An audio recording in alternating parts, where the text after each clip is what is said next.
सो hello बच्चों, you are welcome in my classes. My name is Harsh और मैं आपका केमिस्ट्री टीचर हूँ। ठीक है, तो आज जो चैप्टर हम डिस्कस करने वाले हैं इसका नाम है केमिकल काइनेटिक्स। केमिकल काइनेटिक्स एक ऐसा चैप्टर है जिसके अंदर हम स्टडी करेंगे सारी रेट ऑफ रिएक्शंस की, यानी कि कितना केमिकल कंपाउंड का चेंज होता है इन एन रिएक्शन, कैसे ये कितनी स्पीड से रिएक्टेंट प्रोडक्ट में कन्वर्ट होता है या वापस से प्रोडक्ट कन्वर्ट होता है किस में, रिएक्टेंट में। ये सब हम स्टडी करेंगे इस चैप्टर के अंदर। ठीक है, तो केमिकल काइनेटिक्स में पहली टर्म जो हमें पढ़नी है उसका नाम है रेट ऑफ रिएक्शन। देखो, रेट ऑफ रिएक्शन होता क्या है।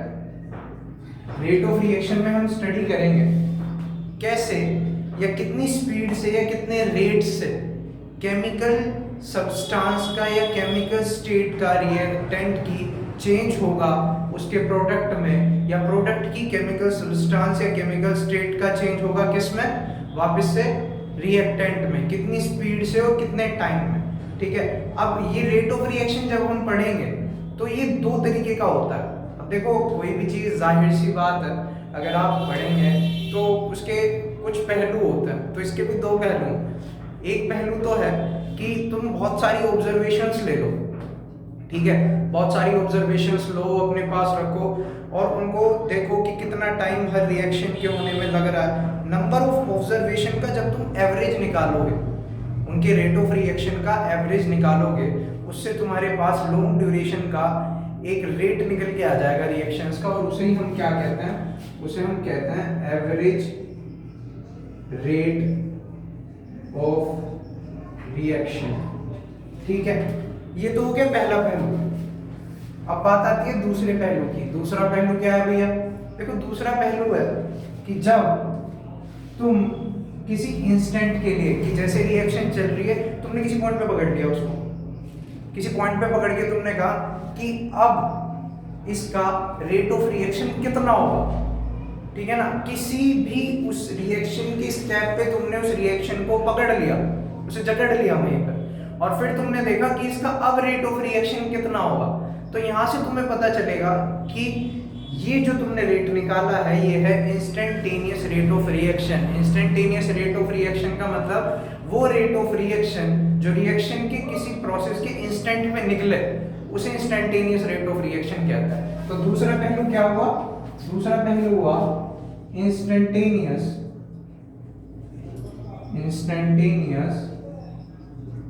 Rate of reaction. ठीक है, अब भैया आपने बता दिया दो पहलू हैं, दो तरीके से निकाला जाता है। अब फॉर्मूला तो बता दो, तो सब्र करो, बता रहा हूं अभी। ठीक है ना, तो रेट ऑफ रिएक्शन निकालने के लिए पहली चीज एवरेज रेट ऑफ रिएक्शन कैसे निकलेगा। अब देखो, जैसे जैसे रिएक्टेंट घटेगा ऐसे ऐसे प्रोडक्ट बनेगा। ठीक है, यानी कि जैसे जैसे रिएक्टेंट ट्रांसफॉर्म होगा किसमें, प्रोडक्ट में। एक केमिकल रिएक्शन में यही तो होता है कि रिएक्टेंट किसमें ट्रांसफॉर्म होता है, प्रोडक्ट में ट्रांसफॉर्म होता है भैया, जाहिर सी बात है, तो हमें पता है। ठीक है ना, अब वो कितने टाइम में बढ़ा, कौन, प्रोडक्ट रिएक्टेंट से बनने में, और कितने टाइम में रिएक्टेंट घटा क्या बनाने के लिए, प्रोडक्ट बनाने के लिए। इस बेसिस पे हम निकालते हैं रेट ऑफ रिएक्शन। ठीक है, तो एवरेज रेट ऑफ रिएक्शन क्या होता है? एवरेज रेट ऑफ रिएक्शन का फॉर्मूला क्या होगा? R इक्वल्स टू प्लस के delta P upon delta T।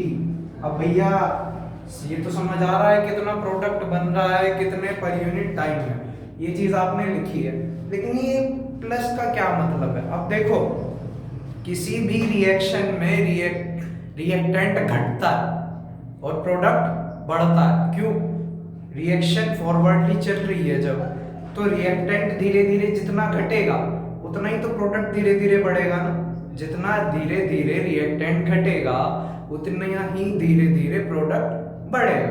तो इस वजह से हम प्रोडक्ट की टर्म्स में हमेशा रेट ऑफ रिएक्शन को क्या लेते हैं, पॉजिटिव लेते हैं। ठीक है, ये बात आपको हो गई, समझ आ गई। अब दूसरी चीज, अब आपने कहा भैया इंस्टेंटेनियस रेट ऑफ रिएक्शन क्या होता है। अब देखो, इंस्टेंटेनियस रेट ऑफ रिएक्शन अगर तुम्हें जानना हो, मैंने कहा किसी भी इंस्टेंट पे रिएक्शन को पकड़ लो, और रिएक्शन को पकड़ने के बाद देखो कि कैसे कितना उस समय पे, उस पर्टिकुलर इंस्टेंट पे, उस पर्टिकुलर सेकंड पे कितनी तेजी से या कितना ज्यादा रिएक्टेंट घटा या कितना ज्यादा प्रोडक्ट बना इन पर यूनिट टाइम। ठीक है, अब अगर इसका फॉर्मूला तुम लिखोगे तो ये लिखा जाएगा D R equals to D P upon D T. ये भी पॉजिटिव। अब भैया ये तो आपने बता दिया प्रोडक्ट के टर्म्स में तो पॉजिटिव हो गया, तो रिएक्टेंट के टर्म्स में नेगेटिव होगा, क्योंकि मैंने बताया कि रिएक्टेंट घटेगा और प्रोडक्ट बढ़ेगा। ठीक है, तो अब हम पढ़ते हैं कि इसे अगर मैं लिखूं तो माइनस के D R upon D T, और इसे लिखूं अगर इंस्टेंटेनियस को तो माइनस के D R upon D T, minus के del R upon del T, minus के D R upon D T, plus के del T upon D T, plus के D P upon D T. तो ये फंडा तो तुम लोग यहाँ से समझ लेना कि प्रोडक्ट बढ़ेगा तो हमेशा पॉजिटिव में लिया जाता है रेट उसके लिए, और जब रिएक्टेंट घटेगा तो उसके लिए हमेशा कैसे लिया जाता है, नेगेटिव में। अब ये बात हो गई। ठीक है, अब भैया यही आपसे अगर कह दे, तुम लोग जाहिर सी बात है मुझसे कहो कि भैया ये तो आपने बता दिया मैथमेटिकल एक्सप्रेशंस में कि ऐसे ऐसे होता है, और पर्टिकुलरली अगर हमसे डेफिनेशन पूछ ले तो हम क्या लिखेंगे, हम तो नील बटे सन्नाटा हो जाएंगे, है ना। तो अब मैं लिखवाता हूँ डेफिनेशन तुम्हें। तो अगर कोई भी तुमसे पूछता है what is the rate of chemical change in any reaction या what is the chemical rate of reaction, तो तुम क्या लिखोगे, रेट ऑफ रिएक्शन की डेफिनेशन लिखोगे the amount of chemical change, the amount of chemical change in per unit time is known as is called